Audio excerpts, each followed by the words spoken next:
You ever think about how the principal from Ferris Bueller was really just doing his job, and how almost every villain from the original Spider-Man trilogy can be justified?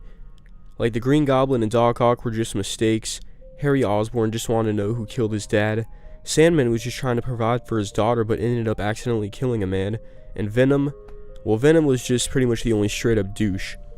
Syndrome from The Incredibles just wanted to be a super, Sergeant from Full Metal Jacket just wanted to prepare his troops for the military, the shark from Jaws was just acting on natural instinct, and anything in media created in a lab or by mistake was not intentionally meant to be bad.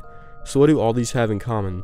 All of them are antagonists in movies, and none of them have bad intentions. They don't try to hurt people, they just took whatever their goal was too far. We're familiar with concepts of anti-heroes, which can be defined as a central character in a story, movie, or drama who lacks conventional heroic attributes. What about anti-villains? Anti-villains are the complete opposite of this. Two of my favorite movie villains of all time, Anton Chigurh and the Joker from The Dark Knight, are both anti-villains.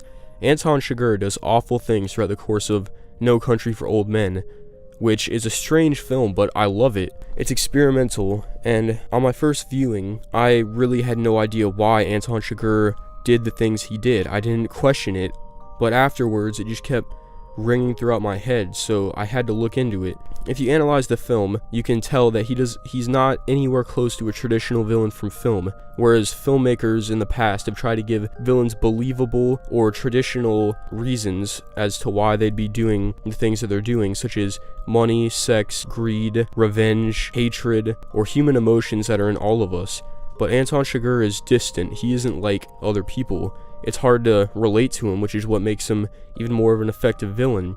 His cold stare when he kills a man is truly unsettling the first time you watch it and every time afterwards. And this is because his real motives aren't for anything that we can grasp. As we saw in the movie, Woody Harrelson tried to bribe him with money, but he wouldn't take it. He's not really actually trying to get the money back. He's just trying to make sure that the protagonist of the film gets what he gets for interfering with the wrong people. He believes that he is an agent of fate, which is why he doesn't care when he harms others. He thinks it's just nature taking its course, and he doesn't care when he is harmed by the car because he just knows it's the natural way of things happening.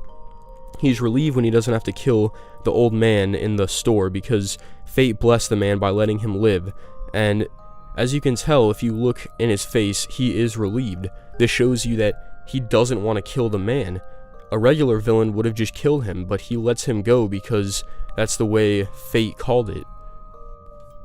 Only very few writers, like Cormac McCarthy, who originally wrote the character, and the Coen brothers, who are fantastic filmmakers who adapted him for the screen, can make such an original, compelling, and unsettling villain. Every time I watch this film, the store scene is the most suspenseful thing, even though I know what's gonna happen. It's so slow and dragged on, and the old man is confused as we are.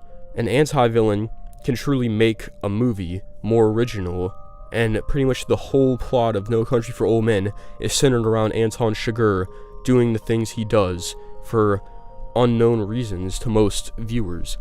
The other villain I'm going to be talking about is Heath Ledger's Joker from The Dark Knight. He was similar to Anton. When I first saw No Country for Old Men, I kept thinking about how he was like the Joker because of how effective a villain he was and how remorseless and unconventional they were to traditional villains. This is what made me care about them. It made me interested in them because they weren't like every other villain.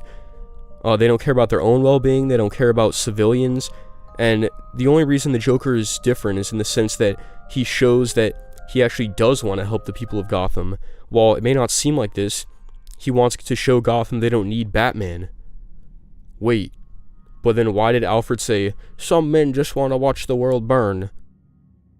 I personally think this is due to the fact that he wants chaos. He wants people not to feel safe. He wants them to be prepared for when chaos strikes and not to put all their trust in the government or Batman. And there is theories that Heath Ledger's Joker was in the military or is affected negatively by the government, and this is why he wants anarchy, so people can fend for themselves and they won't be wronged in the way he has been wronged. They will leave everything in their own hands. As he said, if a truck full of soldiers dies, nobody bats an eye because it's part of the plan, but if one little old mare dies, everyone loses their minds. It can be argued that he is doing this for the good of Gotham, and he wants them to be vigilant, but he did take it a little too far. as Anton did and as every anti-villain also did, because they're still considered antagonists in the stories. So this leaves the question, what makes an anti-villain? Does it make them better than a regular villain because they have good intentions? Just because they failed and they did wrong? Are they better than anti-heroes? You decide. Tell me in the comments, and thank you for watching.